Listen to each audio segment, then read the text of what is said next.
Ya, jangan bertindak gegabah, kata Al-Quran. Jangan sembarangan bertindak tanpa dasar pengetahuan. Jangan sembarangan mengerjakan sesuatu kalau kita nggak jelas. Ya, awas menerima informasi, sebarkan begitu saja misalnya, tidak.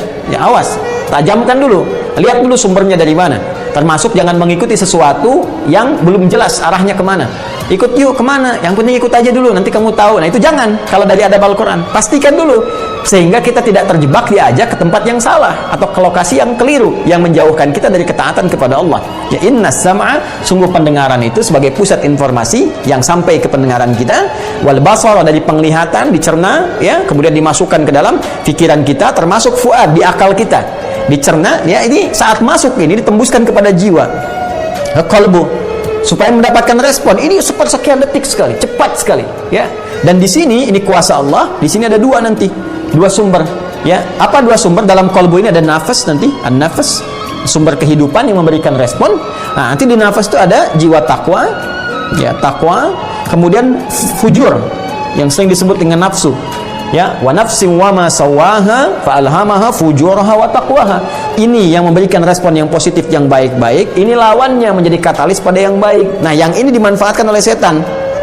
Di kalau setan itu, ya, hati-hati teman-teman sekalian, kalau dia memberikan kemudian arahan kepada jiwa kita untuk merespon segala informasi yang sampai pada kita dengan negatif, sumbernya dari sini. Kalau saya berikan kotaknya lebih kuat lagi, ini ada fujur, ini takwa dalamnya. Kalau atom tuh ada dua kan, ada proton, ada neutron kan dalamnya itu. Ya, waktu saya belajar kimia. Kalau salah, tolong diluruskan. Ya, jadi ini ada dua inti dalam jiwa kita, ada jiwa takwa, jiwa fujur. Kemudian ini adanya di nafas. Nafas adanya di kolbu. Kolbu adanya di sodrun, jamaknya sudurun. Ya, ini kalau kita ngaji, kita keluarkan kurang lebih tabelnya begini. Sodrun jamaknya apa? Sudur. Nah, jadi di dalam sodrun atau sudur ini, dalam dada kita, dalam jiwa kita ada kolbun, ya, tempat bernaungnya nafas. Di kolbun ada nafas, di nafas ada takwa, ada fujur. Ya, takwa ini mendapatkan bimbingan, dibisikkan oleh malaikat. Ya, ini fujur, ini yang diberikan waswas oleh setan.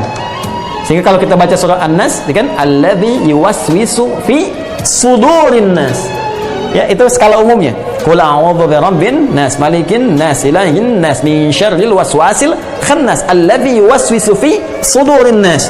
Yang memberikan waswas ke dalam dada-dada manusia. Apa yang diwaswaskan dalam dada-dada manusia ini masuk ke kolbunya. Apa yang ada dalam kolbu? Nafas. Apa yang ada dalam nafas? Ini yang disasar oleh setan, fujur. Ya. Nah, kalau ini sudah kena oleh setan yang bahaya, maka dari nafas ini maka mengarahkan perintah-perintah yang buruk. Dari nafas ini, ya, muncul kemudian perintah-perintah buruk, ya, diberikan instruksi untuk mengerjakan segala yang jelek di sini. Ini nafas. Ini yang dimaksudkan Quran surah ke-12 ayat 53. Wa ma ubarri'u nafsi innan nafsa la'ammaratum bisu. Ya, kita nggak bisa menganggap diri kita sebagai orang suci karena ada nafas di sini, bagiannya adalah fujur yang digoda oleh setan. Ini berpotensi kalau tergoda, terkuasai oleh setan, bahaya. La ammaratum bisu, ini menyuruh kepada keburukan. Illa ma rahima rabbi, kecuali yang dirahmati Allah. Bagaimana mendapatkan rahmat Allah itu? Dengan meningkatkan takwa. Ya, takwa ini nanti yang akan meluntuhkan godaan-godaan setan sehingga mengarahkan stimulus ini, respon-respon dari sini mengarahkan sebagai segala nilai kebaikan. Ini yang menjadikan kita kalau nonton sesuatu ada gambar jelek, palingkan. Nah, ini jiwa takwa nih.